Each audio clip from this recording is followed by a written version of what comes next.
Hey, what's going on, everybody? It's Eric Prince, Minority Nomad here, and I'm so excited to be making this video. So I just recently returned from a phenomenal trip in Turkey. Now, if you guys have been following me for a little while, hopefully you guys have been, you know how much I love Turkey. I used to live there when I was a soldier. I go back at least once every single year before COVID, and this was my first trip back since 2019. And it was an experience that is just, it changed my entire perspective on cruising. Now, a little bit of history for me when it comes to cruises. I have never liked any form of cruising. I've done two of them in the Caribbean, and although they were okay, I found them to be a little boring, restrictive, and expensive. That was just my experience. I know a lot of people love them. I did, I believe it was a 4-day and a 6-day cruise. And both were just okay, but not something I would want to do again. So when the amazing SCIC Sailing and Yolanda and Omo from Hey Dip Your Toes In invited me to come on this press tour for Black travel journalists and travel professionals, I had to do it. And it kind of helped that pretty much everybody on the trip happens to be a good friend of mine. So the great thing about this trip was not only did it help me get a different perspective on what it is like to sail / cruise around a part of the world that I absolutely adore, but it also gave me a unique look into the behind the scenes of how a ship or boat or a yacht or whatever people want to call them, how they operate. And I wanted to give you all a little bit of insight into my experience and maybe some things that you might want to know, you might want to take with you, you might want to understand before you went ahead and booked this cruise. Let me get to the TLDR before we go through all this video. Take this trip. It was absolutely phenomenal. It's a great crash course into cruising and Turkish culture and history, and I cannot recommend it enough. So one thing I want to make clear right up front, this was a sponsored trip. I did not have to pay for this trip. SCIC invited me as well as all the other journalists on this trip, so we did not pay for this trip. But I happily would pay for this trip. So, and the reason I say that is I want you all to know that nothing I say in this video, they are not reviewing this video before I put it up. Everything I say is my own opinion. They did not tell us what we could and could not say. So first things first, what kind of boat / ship / yacht it is. And in their promotional materials, they use the word yacht. But I believe it's actually called a gullet. I believe a yacht is over 40 feet and has more than eight cabins, and a gullet is 20 to 40 feet and it has 4 to 8 cabins, which is exactly what we had.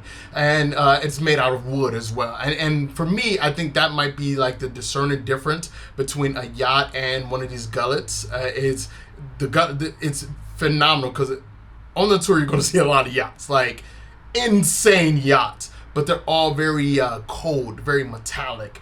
But this gullet ship was, it lived, and I don't know if I'm explaining this the best way, but it felt organic. It felt like you were taking a step back into Mediterranean history, that you were really part of a crew on a ship going and discovering something. I believe it's the noise of the boat of the gullet. Like, I'm gonna try not to say boat. I know I'm gonna mess up, but it's just the feeling and the movement of it, and it was absolutely brilliant. The one of the biggest things that you wanna consider before you decide to book this trip is who are you gonna go with. Now, you can go by yourself on one of the tours that's already been organized, but I would not do it. This is why, because the gullet isn't very big. It's not huge. It's not tiny by any means, but it's not very big. And you're in close proximity to people the entire time, pretty much. Like, there's if you have an argument or disagreement, or you don't like somebody, or somebody smells weird or whatever, it's not very easy to escape that person or that situation. So I would recommend you go with people that you know, friends, family, colleagues, co-workers, and people that you can tolerate. We did 1 week, people you can tolerate for a week, even if things get kind of scary. The rooms are more than spacious enough. I was in a cabinet alone, but I would say there were 3 couples on the trip, and they shared a cabin. And according to them, it was more than enough room for 2 people. My room was just more than enough. Kind of a full-size bed, a bathroom, plenty of storage space. It was more than enough for me. It was absolutely phenomenal. And being a former soldier, I don't need that much. So honestly, the first tip that I can give you is go with people that you know. If you can't, you can still go by yourself and meet people on a boat, but just know that you don't get a lot of privacy on this itinerary. So one of the biggest reasons that I was a little reluctant to actually go on this trip is because I get severe motion sickness in the backseat of cars and on boats.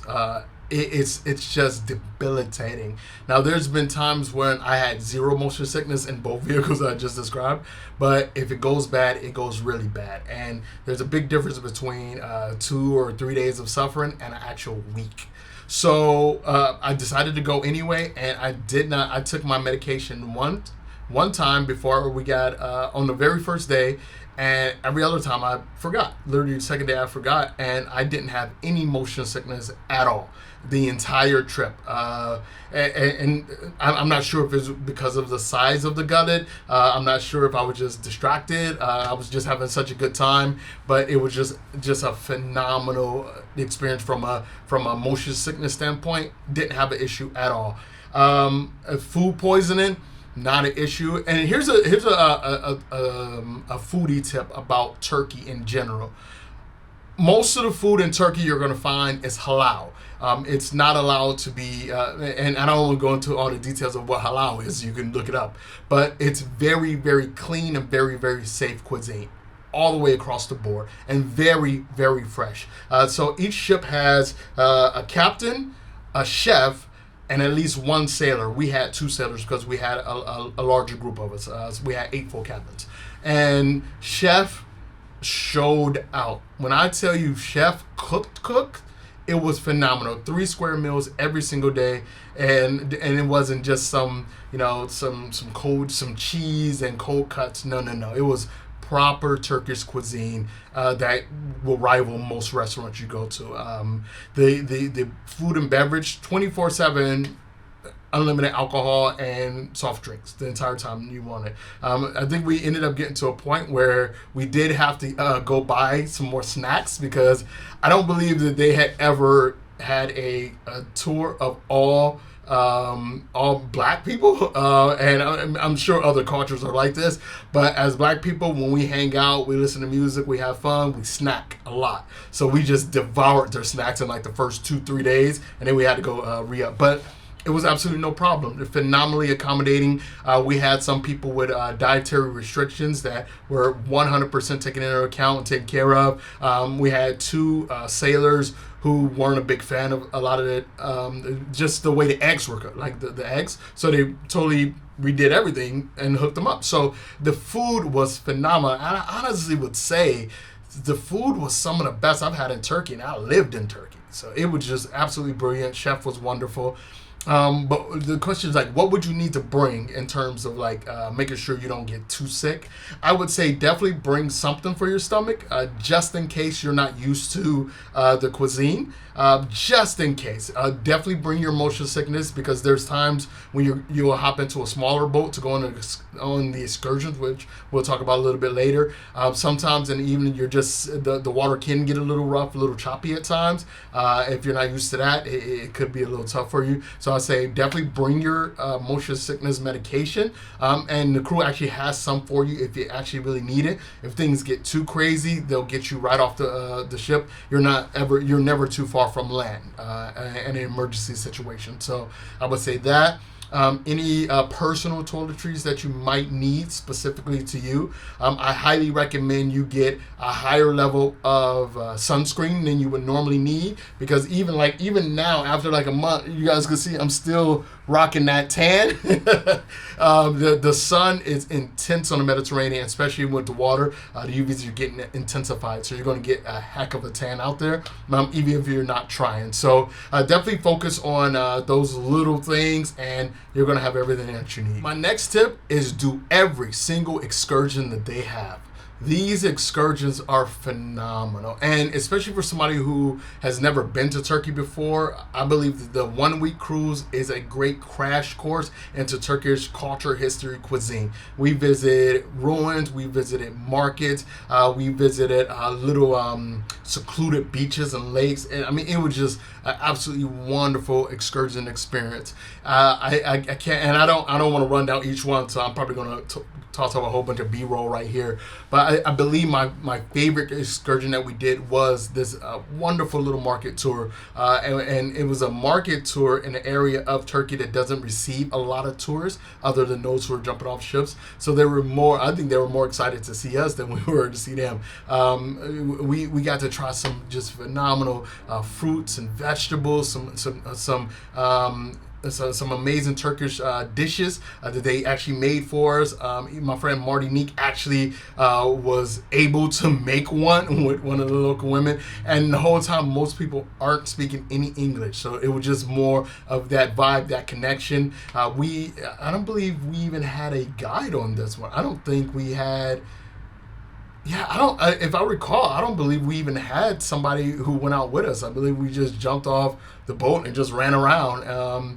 But we did have Captain. Captain was with us, but they weren't like translating or just walking around with us. Like they were just making sure that we didn't do anything stupid and get lost. But overall, it was just the excursions are phenomenal and a great way to really to get away from just being on the water experience. So my next tip is do no excursions. I think it's perfectly acceptable to just sit on the boat the entire time and do nothing. A few people did. You go on an excursion for 2 days straight, but then you need a day off. You want to sleep a little bit more. You want to relax. Do it. Just sit out there, go swimming, go snorkeling, sit on the deck and get some sun, get some reading done. There was a few times where I just sit around by myself for hours and talk to nobody and do nothing. And I think that's what, that was, aside from the food, that was probably my favorite thing about this trip, because I was in a place where I wanted to relax a little bit. I was a little over traveled, haven't been on the road for 2 months and just exhausted with work. And I'm like, I just need a break. I just need to unplug a little bit and relax and, have some fun with my friends. And that's really what I did. And I also think that having my friends there, like Yolanda, Omo, Marty, LJ, James, Bree, like everybody on the trip was friends of mine. So it was very easy for me to unplug and kind of relax. And even if you just want to sit on the ship and everybody else leaves, it's perfectly okay. There's a crew member going to be there with you, making sure everything is okay. Anything that you need, they'll hook you up and take care of you. This cruise is anything that you want it to be. And honestly, I could see myself doing this exact itinerary once every single year, as long as I get the same crew. I want to spend a little bit of time talking about our actual crew, all 4 of them, and because I believe that not enough people take time to think and talk about the people who make these experiences special and possible. You go on these amazing cruises, these excursions, these projects around the world, and you tip the staff and you think that's it and you'll walk away. But no, these locals are ensuring that you're safe. They're ensuring that you have a good time. They're ensuring your experience is a positive one. They're doing things that you don't even see are happening. So I think it's really important that we shift away from ourselves sometimes and we discuss and talk about the people that made these events possible. And the Nemesis, which was the name of our ship, the Nemesis crew was absolutely phenomenal. It was helmed by Captain Ergan, who was just an amazing guy. We had some phenomenal conversations about just life and family and sailing and the future of cruising in Turkey. And it was just absolutely brilliant. And, we had conversations from everything about raising boys and girls to like the war in Ukraine. I mean, he was a man who understood the importance of ensuring that your passengers are happy and safe, as well as having that human experience and that connection with people, and I greatly appreciate it. So Captain Ergun, thank you so much. If you ever see this video, I hope he does. And absolutely phenomenal, and he's actually somebody I would definitely reach out to specifically if by some miracle I ever became rich and I needed a captain. The second person I want to talk about is Chef Caesar. I mean, I talked a little bit earlier about the cuisine, but he was phenomenal. And he wasn't only just the chef, but he was also a crew member. Pretty much whenever the anchors were coming up or going down, the sails needed him, he was out there, right? But his primary job is, he's basically the first mate and chef. So he, and it was funny, Captain was also the chef on a previous ship as he was coming up. So I guess this is kind of the hierarchy shift of these gullets. But yeah, Chef said the food was so good, so fast, so well prepared. I have no idea how he had the time to get 3 solid square meals cooked in that small kitchen that he had, and they were all brilliant restaurant quality. He made sure we were well fed. Nobody was hungry in the entire trip, and it was just absolutely brilliant food. So Chef, thank you so much. Greatly appreciate it. You guys have to go check him out. And now I want to talk about sailor Karai and Sinan. They were 2 young sailors. I want to say, I believe, I can't remember exactly how old they were, but I believe they were like 19 and 20. They were relatively young, and just they had been growing up in this sailing, and they were going to school. They were actually going to school for sailing. So being on this crew is kind of like a OJT, on the job training kind of experience for them, and I have absolutely no doubt these 2 young men are going to have a phenomenal career. And it was really interesting. Something I want to bring up about the entire crew. Everybody's English initially was limited, or it seemed to be limited. I think one of the biggest issues that people have, specifically when they engage with African Americans for the first time, is we speak very quickly. And there was one point, and I greatly appreciate this. Captain Ergun, it was me, and I think it was 2 of the other fellows. We were just sitting at the table, and Captain was just there, and we were just talking. And he asked us, like, "Hey, I was wondering if maybe you can slow down a little bit. Like, we're trying to understand your English, but it's really fast for us." And once he made that small request, we all kind of adjusted how we spoke, and it just opened up the conversation that we had with everybody. Like, everybody became very cohesive, and this was the second day, I believe. And especially even with Karai and Sinan being so young, their English was kind of limited, and that tends to be the way it is in Turkey, especially when you get outside of Istanbul. People's English tends to be a bit limited. And after that point, though, once we slow down our speech and they try to engage us more in English, the world opened up. We found out about their personal lives. We found out about their future, how long they've been doing this, why they became sailors, and it was just absolutely phenomenal. So I'm so excited to see where Karai and Sinan go from here in their career, and maybe 20 years down the line when I book another boat, I have one of those guys as captains. So that is it. My recap/tips to taking this amazing SCIC Sailing cruise across the Mediterranean coast of Turkey. Their 2-week tour. We only did the 1 week. Their 2-week tour actually includes the Greek islands as well. And if you're up for staying on the gullet that long, I highly recommend you check it out. Unfortunately, these kind of tours and these kind of experiences are becoming significantly more rare, which means the luxury aspect is still really up there, but that's also means the price point is going up with a lot of companies. But I found SCIC's pricing to be quite good, especially for what you get.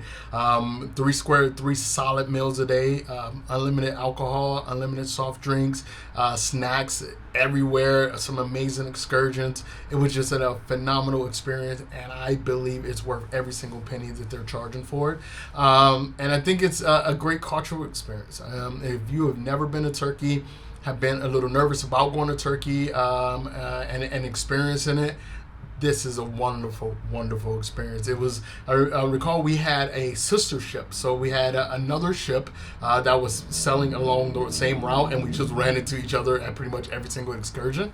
And they happened to be a bit older than our group was, but they were having just as much of a ball as we were having. So I think it's perfect for everybody from teenagers to older travelers, and just absolute wonderful experience. So I'll leave you guys there as usual. Leave the world better than you found it. I'm Eric Prince, Minority Nomad. I'll see you in the next video.